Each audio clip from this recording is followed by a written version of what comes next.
Named and optional parameters are a new feature of C# 4.0 and enable you to both easily define defaults for method parameters, as well as omit and reorder parameters instead of having to pass them all in a specific order. In this lesson, I'll show you the syntax of using named and optional parameters in methods. So let's look at the way that we used to have to do this with parameters with a command such as file copy. So let's bring in system.io here. Yeah. And what we're going to do here is copy a file, this file, test text, to this file, test backup text. Let's go actually see if we have these. Let's delete this one. So, and for the test here, we want to look at this. This is the original test file. So we'll see that it actually copies over it. Now, this parameter here is overwrite. So if you put in true, then it will overwrite the file that's already there with the same name. And we know that because we just saw the information, or if you look in the manual, etc. But if you're a programmer and you're reading this line, you really don't know what true stands for. And you can imagine if there were a number of parameters here like this, then it would be very difficult to know what all of these mean. So let's just first of all see if this works. Okay, it made a backup file. This is the original test file. And then we changed some. And this is true. We'll run it again. And it is the original version, so we know that the original file replaced the backup file, just so that you see how that works.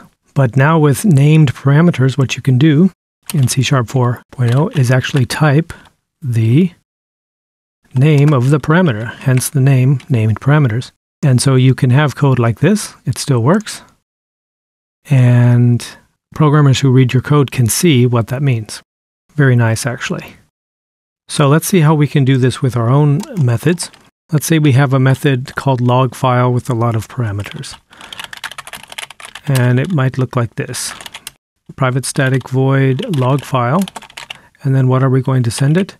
A string called file name, a boolean called overwrite, just like we had in the last example, a boolean inform administrator, a boolean inform user,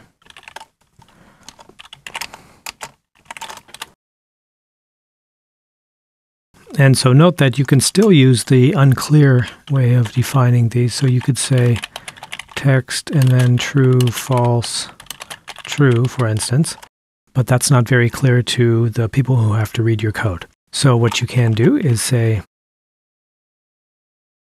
overwrite for that one and inform, you need the colon here, inform administrator and inform user, like this.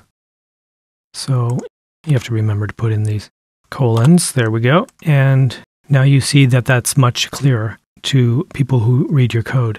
And notice also, because they're named now, you can move them around like this.